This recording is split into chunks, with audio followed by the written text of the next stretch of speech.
I'm sitting in my car outside the bank, holding my phone so tight my knuckles hurt. It's my last $5,000, my entire emergency fund. But Mom needs it for a final hospital bill. She called me crying, said her insurance denied coverage. She swore this payment would end it all. I wire the money. My heart feels light and heavy at the same time. Relief that she'll finally be okay. Fear that my own safety net is gone. That night, I decide to stop by her place. I have a feeling she's lonely, so I bring groceries to cheer her up. But when I step onto her porch, I hear her laugh through the thin walls. "Yeah, she fell for it again," she says into the phone, her voice dripping with amusement. My little cash cow never doubts me. My legs freeze. Did I hear that right? My mind races. Maybe I misunderstood. Maybe it's a joke. But I can't unhear the smug tone. Suddenly it hits me. She's never sounded sick. My face burns with confusion, anger, and betrayal. I don't knock. I just stand there, eavesdropping, heart pounding. I know everything has changed. The next morning, I march up her driveway, determined for answers. My stomach twists in knots, but I'm fueled by raw anger and hurt. As soon as she opens the door, I blurt, "I heard you last night. What's so funny about my money?" She stares at me like I'm crazy. "You must have misheard," she says, eyes shifting. "Why are you always suspicious?" Her voice drips with false concern. She even tries to tear up like she's the victim here. I feel dizzy, like the ground is slipping. Was she talking about someone else? Could I be jumping to conclusions? But that mocking tone lingers in my memory. Her eyes won't meet mine. Something's off. She goes on about her pain, starts listing imaginary symptoms. I almost second-guess myself until I remember that laugh. That smug satisfaction. My spine tingles. I can't stand in that house another second, so I walk out. Driving away, my chest tightens. I feel like an idiot. Have I been lied to for years? The betrayal churns in my stomach. I want proof. I need evidence before I fully accept that my own mother might be scamming me. I decide to dig deeper. No more blind trust. My laptop is open on the kitchen table, bank statements spread everywhere. My hands shake as I tally each payment I've made to Mom since she first told me she was sick. The total creeps higher, and my heart hammers with each new addition. $38,000. I almost dropped my pen. How did I send that much? It started with small amounts, 50 here, 100 there, then bigger chunks for MRI scans or emergency procedures. Each time she insisted it was urgent. She'd text me at midnight, voice trembling, swearing her life depended on it. I stare at the final figure. 38,000 in less than 3 years.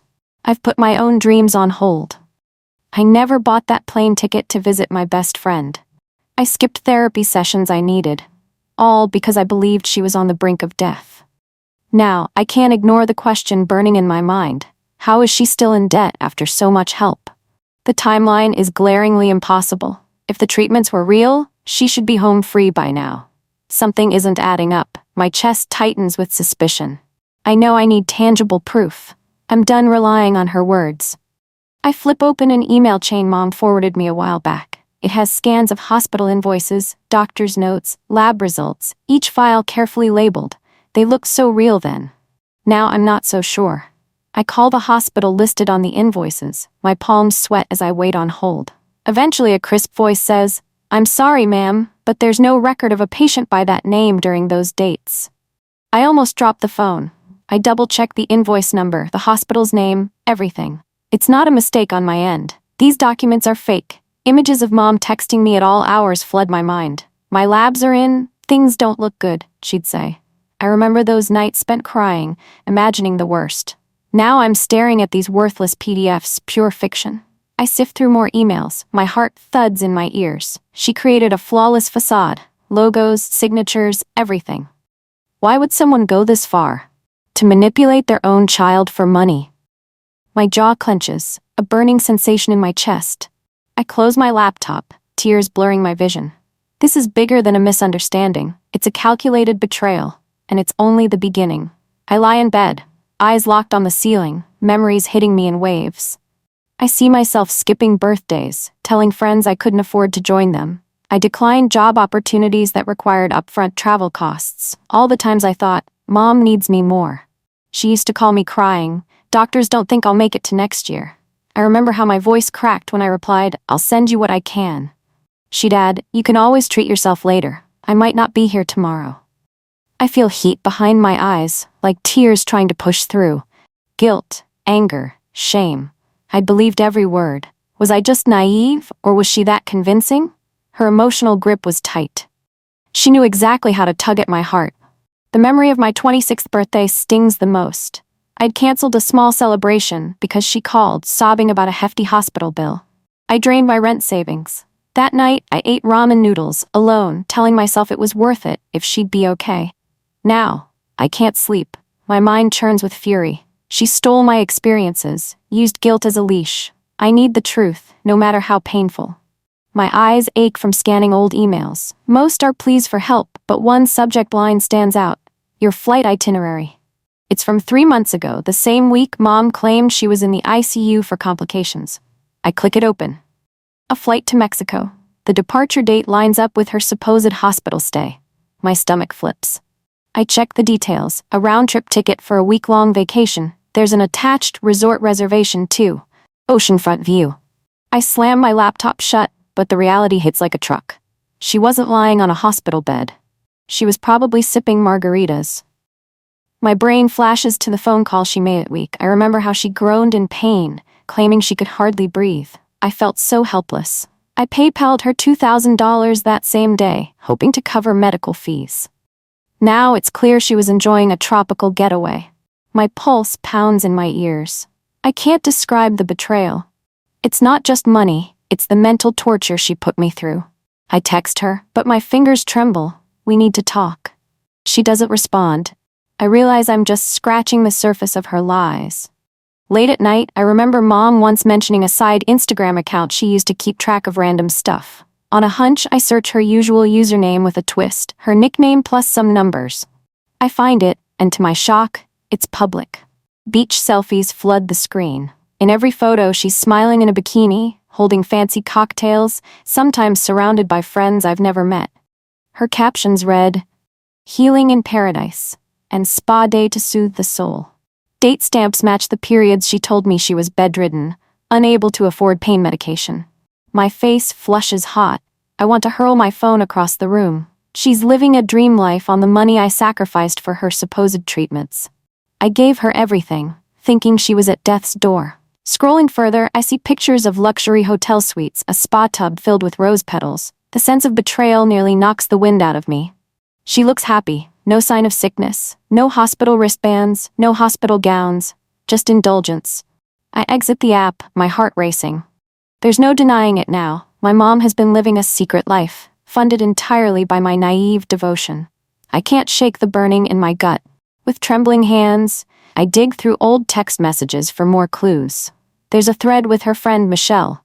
I'd forgotten she borrowed my phone once to send Michelle a picture. The conversation is still there. I scroll, heart pounding. My eyes widen at messages discussing minor surgery from last year. She brags to Michelle about finally getting her dream lips and a full set of veneers. I read on, stunned. She mentions going under the knife for a little lift, and how she can't wait to see the results. My blood boils. Last year, she told me she was rushed into an emergency procedure to remove a dangerous tumor. I paid for that operation in full. I clutch my phone, tears pooling in my eyes. This isn't a misunderstanding. This is a full-blown con. She took my love, turned it into currency for Botox, veneers, and whatever else she wanted. My mind replays nights I went without decent meals to save money for her supposed medical bills. The mental torment of thinking she might die at any moment. Meanwhile, she was flaunting new cosmetic fixes. That betrayal sets my chest on fire. I stand in my tiny kitchen, gripping the counter so hard my fingers go numb. Rage pulses through every vein. It's not just the money, though that's huge. It's the lies, the manipulation, the way she laughed about me, calling me gullible. She robbed me of my peace. I sacrificed birthdays and get-togethers, always worried about her. I see it now. She manipulated me from the start. My loyalty was her piggy bank. My phone buzzes. It's a text from Mom, a heart emoji, a photo of us when I was a kid, and the words, "Thinking of you, my sweet girl." My stomach twists at the calculated timing. She must sense I'm pulling away, so she's throwing nostalgic guilt my way. I can't reply. Instead, I scream into my pillow. The rage won't leave me. I want to confront her right now, demand explanations. But I also realize she'll probably twist everything, make me feel wrong for even asking. I drop onto the couch, eyes burning. This isn't just financial fraud, it's emotional abuse. And I'm done letting her string me along. I decide, right then, I'm cutting off the money. For good. After days of furious silence, I decide not to text her back. Let her wonder. Let her calls go to voicemail. Each time my phone rings, my heart still clenches, but I remind myself, I deserve space. She starts sending me random pictures. Family holidays, me blowing out birthday candles as a child, us hugging after her first chemo session. It's all designed to tug at my heartstrings. But now I see the strings clearly. At first, I feel guilty ignoring her. Then I remember those beach selfies, the cosmetic surgeries, the smug phone call. My anger returns, sharper each time. I realize she's using our old memories as leverage, rewriting the story like we're the perfect mother-daughter duo. I open her messages, see one line, "I miss my girl. Don't be a stranger." I snort, bitterness curling my lip. She wants me to forget the truth, slip back into my role as her silent donor. But I can't. That night, my phone pings with a voice note. Her tone is light as if everything's normal. She says, "Call me, honey." I delete it without listening to the end, my chest tight with resolve. There's no going back. 2 weeks pass without a single real conversation between us. I function like a robot. Wake up, go to work, come home. But inside I'm crumbling. It's like my identity is tangled up in her. I always prided myself on being a loyal daughter. Now I'm left feeling deceived. Late one night, exhaustion and heartbreak crash over me. I fall onto my bed and sob. Ugly tears, snotty nose, pillow-soaked. The question loops in my mind, did she ever love me, or only what I could give her? My phone glows with unread messages. Some from friends asking where I've been, but mostly from Mom. Short phrases like, "Hope you're okay," or, "You know, I'm always here for you." The irony stings. She's here for me to do what? Drain my pockets again? I eventually drift off into a restless sleep, dreaming of hospital rooms that morph into luxury hotel suites. I wake up drenched in sweat. My body is reacting to the emotional chaos she's unleashed. I realize I've hit a wall. I can't keep living in this state of doubt and misery. I need closure, or something close to it. The fear? Closure might reveal even darker truths. Feeling an urgency that won't let me rest, I drive to Mom's place at sunset. I clench the wheel, rehearsing what I'll say. I have proof of her fake hospital records, her vacations, her surgeries. She can't talk her way out of this. She answers the door, looking annoyed. When I show her the travel receipts and resort photos, her eyes go wide. She tries to recover, stammering about how she needed a break to cope with her illness. My rage surges and I shout, "Illness? You were supposed to be on life support." She folds her arms, face twisting with indignation. "You think I'm not allowed any joy?" she snaps, as if I'm the villain. I've suffered my whole life. A spa trip is too much for me? My anger flares. She's spinning the narrative again. Poor Mom, forever victim. I slam the papers onto the table. "You used my money for all of this," I say, voice trembling. "You lied to me about everything." She shakes her head, tears welling up. "How dare you accuse me after all I sacrificed raising you?" The guilt card. I see it for what it is. I storm out, my head pounding. There's no honest conversation here, only denial. Back home, I grab a blank notebook and start listing every instance of Mom's requests. I note the dates, the reasons she gave, the amounts I sent. I add screenshots of her hospital emails, the resort booking, and her fake invoices. Page after page, a pattern emerges. She never asked for small, manageable sums when it truly mattered. She always ramped up the drama, painting pictures of imminent death. This was never desperation. It was entitlement. I type up these details into a cohesive timeline, not for revenge but for clarity. My own mind has been swimming in confusion. Seeing it all in black and white solidifies the truth. She planned each con, leveraged each crisis, and exploited my trust at every turn. Reading my own words, I feel a mixture of horror and relief. Horror that I fell for it. Relief that I'm finally seeing it clearly. I text her, "We need to talk seriously or I'm done." But I already expect the response to be another guilt trip. Still, I have my proof. The story is written. I won't let her manipulate me with half-truths anymore. This is my new armor against her lies. My hands still tremble from our confrontation when I open Reddit. I find a forum where people share stories of family betrayal and scams. I type, heart pounding. My mom faked illnesses to drain my savings, used it for luxury vacations and plastic surgery. I detail everything, from the bogus hospital bills to her mocking phone call. I don't hold back. By the time I hit post, tears blur my vision. This is my confession to the world, something I've never told anyone. The response is overwhelming. Comments flood in. I'm so sorry you went through this. You're not alone. My mother did the same. One user advises me to protect my credit. Another suggests therapy. I scroll through similar stories, stunned by how many people have faced parental manipulation. My phone pings with notifications on the post, awards, supportive messages, even direct messages offering advice. For the first time, I feel validated. I'm not overreacting. I'm not crazy. I'm one of many who loved too blindly. I log off, feeling a strange lift in my chest. People believe me, they understand. I'm not alone in this. It gives me the courage to finalize my boundaries. I send Mom a text that evening. It's short but firm. No more money, no more lies. I'll only speak to you if you're honest. Otherwise, leave me alone. My heart pounds after pressing send. This is something I've never said to her before. In the past, I'd do anything to keep peace. Her reaction arrives in a flurry of voice notes. She's wailing, claiming she's on the floor, unable to breathe from stress. Then she flips to anger. You're throwing me away like trash. Another message. I gave up everything to raise you. Now you abandon me? My tears well up, but I force myself to listen critically. Each voice note is saturated with blame, guilt, manipulation. There's not one acknowledgement of her lies, no apology. I let them play without responding. My thumb hovers over the phone, fighting the urge to comfort her. But I know it's a trap. I remember the Reddit comments. She'll never admit it. Stick to your boundary.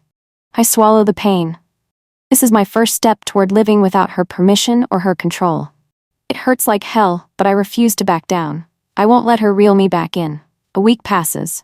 Then Mom texts, please come over. I baked your favorite cookies. Let's talk. No arguments, I promise. My chest tightens. Part of me aches for normalcy. Another part screams it's a trick.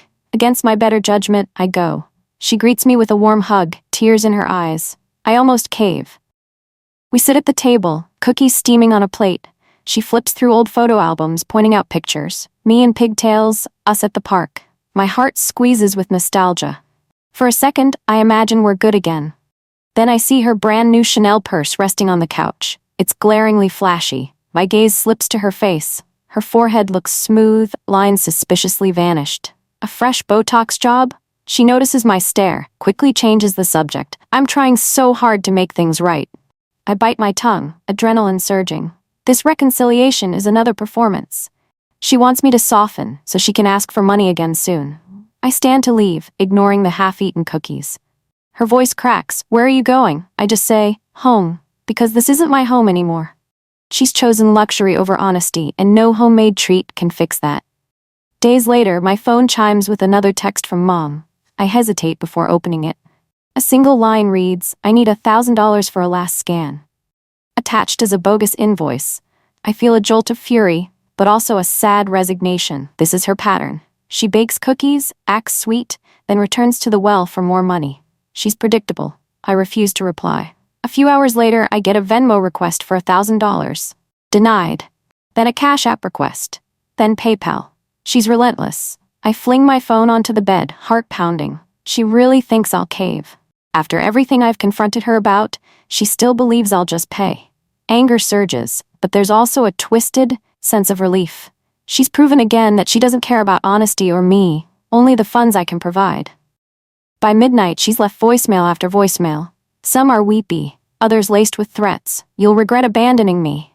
My insides churn. She's crossing another line, ignoring every boundary I set. I delete them all. This time there's no confusion, no guilt. I know exactly who she is now, and I won't give in. I'm at work when an alert from Credit Karma flashes on my phone. New credit application reported. Confused, I open the details. Someone applied for a line of credit using my information. The address on file? Mom's address. My heart thunders. She's not just asking for money, she's actively trying to steal my identity. I feel sick, but I also feel a cold, clear rage. This is actual fraud, not just emotional manipulation. She's crossing legal lines now. I rush to my boss, explain there's an emergency, and head home. My mind races with worst-case scenarios. Is she opening multiple cards? Taking out loans in my name? This betrayal is on a whole new level. When I get home, I immediately call the credit bureau to file a fraud alert. I freeze all my accounts, change every password. My fingers tremble with both fury and fear. She's my mother, yet she's capable of criminal acts against me. I stare at the phone, heart hammering. I could press charges, but part of me balks at that idea. It's still my mom. Yet if I don't protect myself, who will? She's left me no choice. The next day, I meet with a bank officer to solidify everything. New account numbers, extra security steps, and a freeze on any new credit in my name. The bank officer looks at me with pity when I explain it's my own mother doing this. Afterward, I text Mom for the final time. I know what you tried to do. I've frozen my credit. Do not contact me again. If you push this, I'll pursue legal action. My hands shake as I hit send. It feels like a chain snapping. She calls within seconds, but I let it ring. Voicemail after voicemail arrives, each more frantic. I made a mistake. It's not what you think. Then she shifts to rage. You'll ruin this family's name. She never once apologizes or admits fault. Just more manipulation. I feel hollow and furious. It hurts, cutting off my own mother. But I remind myself of the facts. She lied about illness, spent my money on luxury, and committed fraud. These boundaries aren't cruelty. They're self-protection. That night, I toss and turn in bed. My phone is silent, finally. For the first time in years, she has no direct grip on me. But it doesn't feel like peace yet, just raw emptiness. A week passes without a word from Mom. My chest loosens a bit, a hint of relief settling in. Then, out of nowhere, a lengthy text arrives. After all I did for you, raising you alone, sacrificing my own happiness, this is how you repay me? I read it with shaking hands. It's a masterpiece of guilt-tripping. She lists everything from changing my diapers to cheering at my school plays. She calls me ungrateful, accusing me of turning my back on family. There's still no mention of her lies, her fraud, or her fake hospital records. I feel anger spark again, but there's also a pang of sadness. She's weaponizing motherhood, ignoring the real issue. It's not about me owing her for raising me. It's about her betrayal. I don't respond. The emotional weight is too heavy. Instead, I reread her text until the words blur. My phone buzzes with one more message. You'll regret this one day. I power my phone off, heart racing. There's no apology, no remorse, just blame. That final text seals it. There's nothing left to salvage. She's chosen manipulation over a real relationship. The silence after her last message is eerie. No more frantic calls, no sudden knocks on the door. Part of me thought I'd feel instantly free. Instead, I feel strangely hollow, like someone tore out a chunk of my life and left a void. I wander around my apartment, noticing how quiet it is. No text alerts from her at odd hours. No urgent pleas for money. It's almost unsettling. I realize how much of my time and emotional energy she consumed. Days turn into a week, and I slowly feel a weight lifting. My stomach stops churning. I sleep through the night. The emptiness becomes something else, a calm I haven't felt in years. I see now that real peace isn't a grand celebration, it's the quiet absence of constant chaos.